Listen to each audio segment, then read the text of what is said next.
Ce que je peux dire du cajou, c'est que c'est une filière porteuse, donc, et une filière d'avenir. Donc, ça fait 25 ans que je suis dans cette filière et aujourd'hui, le Sénégal est bien connu donc à travers le monde. Le Sénégal est membre du Conseil international consultatif du cajou et il est l'un des rares pays à avoir libéré ses cotisations pour les 5 années à venir.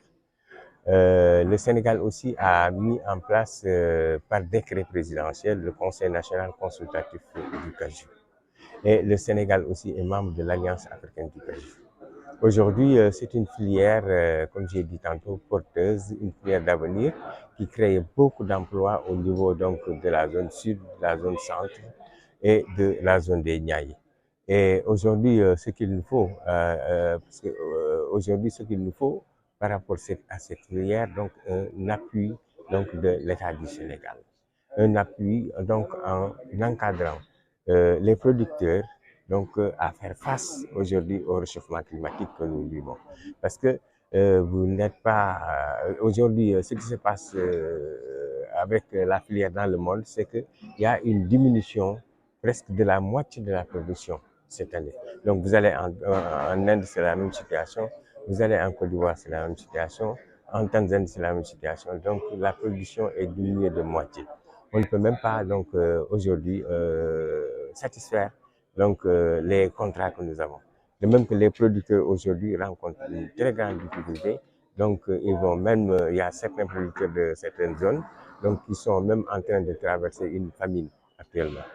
En tout cas, l'État du Sénégal, donc par le biais du ministère donc de l'Industrie et du Commerce, donc qui nous a reçus il n'y a pas longtemps, a pris des dispositions par rapport à cette filière, en faisant donc des prélèvements, donc et en même temps aussi donner des agréments pour l'exportation. Oui, c'est le réchauffement climatique effectivement qui a fait que aujourd'hui cette production a diminué. Maintenant, ce il faut que la recherche, en tout cas, s'implique davantage pour voir donc des variétés qui peuvent faire résister à ce réchauffement climatique. Elle est vitale et je crois que le ministre de l'Industrie a compris cela parce que il y a un système qu'il faut donc mettre en place pour que cette production, surtout, c'est la production qu'il faut aussi. Parce que tantôt, tu m'as posé la question par rapport à la production de 100 000 tonnes. C'est 100 et quelques mille tonnes qui sont exportées. Mais les 100 et quelques mille tonnes qui sont exportées ne veut pas dire que c'est une production du Sénégal. Peut-être que la production du Sénégal, c'est environ 40 à 50 000 tonnes. Oui, c'est un problème de volonté politique. Hein. Donc, la Côte d'Ivoire a eu la volonté donc de développer les plantations au niveau de la Côte d'Ivoire. Mais ici au Sénégal, par exemple, si vous allez en Casamance, c'est des peuplements. Donc, ce n'est pas des plantations, c'est des peuplements. Et aujourd'hui, ces peuplements sont en train de vieillir. Ce qui fait que la qualité de la noix est diminuée, la production est diminuée. C'est dans la zone de Sokone. Même la zone de Sokone aujourd'hui a commencé à avoir ces problèmes. Dans la zone de Sokone où on a des plantations. C'est le cas même de la Guinée-Bissau où c'est des peuplements. Leur diminution est en train de diminuer. Or, la Côte d'Ivoire a donné donc a fait de nouvelles plantations. Donc, il faudrait qu'on voit avec les zones qui sont vierges, telles que la zone des Niayes, telles que dans la zone de Mbour et jusqu'à Matam, il faut qu'on plante dans ces zones-là. C'est ça qui peut nous permettre aujourd'hui de faire comme la Côte d'Ivoire et d'augmenter notre production. En tout cas, c'est un problème de volonté politique. La pomme de cajou, il y a plein de choses qu'on peut faire actuellement. Il y a du jus de cajou, hein? Il y a du steak de cajou. Si vous mangez le cajou grillé en tant que faïenne, tu vas dire que c'est du poulet que je mange. Hein? Donc, il y a du steak de cajou et il y a beaucoup de plats qu'on peut faire avec le cajou. On peut accompagner avec le cajou. Donc, le jus, il est exploité. Il y a des unités de transformation en jus de cajou. Il y en a un qui va être implanté ici à Sokone. Et au sud, il y en a au moins 4 qui sont en train d'exploiter le jus de cajou. Oui, ils ont fermé. Pourquoi? Parce qu'ils n'ont pas de matière première. ils ne sont pas compétitifs. Quand ils achètent l'anacarde à ce prix, ils ne sont pas compétitifs. Hein. Mais c'est parce que aussi, ils n'ont pas les mêmes avantages que les Vietnamiens. C'est les Vietnamiens et les Indiens qui viennent acheter ici.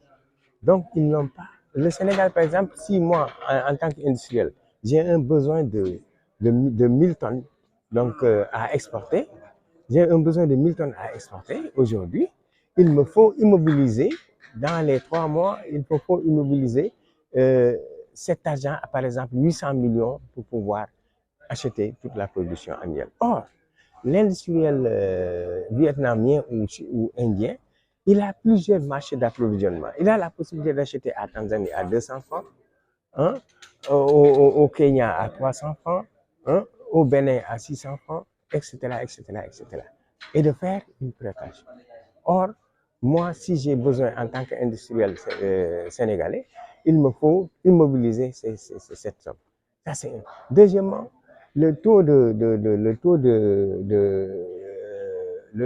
taux d'intérêt bancaire que lui, asiatique, il a, donc, est de 0,1 à 1%.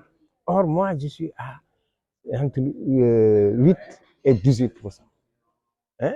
Donc, il y a aussi ce problème de maîtrise aussi de tout. Et ce qui est plus important, c'est que c'est l'Indien, par exemple, qui transforme la noix de cajou. Il est le premier importateur de noix brutes, mais le premier consommateur aussi d'amandes de cajou. Donc, il faudrait que les gens consomment le cajou localement. Parce que le premier marché d'un produit, il est local. En plus, il faut que les gens sachent que l'amande de cajou a des vertus. Il combat le diabète de type 2, il équilibre le rythme cardiaque, hein, il combat le vieillissement. Hein. Donc, ça, c'est des vertus. Donc, d'ailleurs, c'est la raison pour laquelle c'est l'amande la plus vendue du monde. Moi, je viens d'un atelier à l'UMOA, à Ouaga. On en a beaucoup discuté. Il y a des recherches qui ont été même faites au niveau de ce phénomène-là. Mais ça, ce n'est que des histoires que les gens racontent. Mais ça ne tue pas. Moi, j'en ai mangé et bu du lait plusieurs fois. Je peux en manger tout de suite et boire du lait si vous voulez. Malheureusement, c'est le cas dans toutes les filières. Le producteur, il pense qu'il est le plus important. Le commerçant dit que mais, si je ne viens pas acheter ton truc, tu ne vas pas vendre. Lui, il dit que si je ne produis pas, tu ne vas pas acheter. Hein? Le transformateur aussi, il pense que lui aussi, donc c'est le plus important. C'est ça le problème. Mais en fait, il faut que les gens comprennent que c'est une filière, c'est une chaîne. Si un maillon manque sur la chaîne ne tourne pas. Une autre question, la dernière, c'est qu'il y a aussi le côté transport. Quand on regarde d'où part la production, sa transformation, après, pour venir peut-être au port de Dakar, est-ce que le manque de voies ferrées, de transport justement rapide, n'a-t-il pas une incidence sur les prix à l'arrivée? Non, c'est très rapide. Hein. Quand le camion, par exemple, quitte à 17h ou 18h Ziguinchor, à 10h, il est au port de Dakar. Ça ne prend pas de temps. C'est-à-dire que c'est des gens mal intentionnés qui voulaient s'immiscer dans cette histoire de transport et qui avaient même trompé le gouvernement, je peux dire, par rapport à pour leur propre intérêt. C'est ça le problème.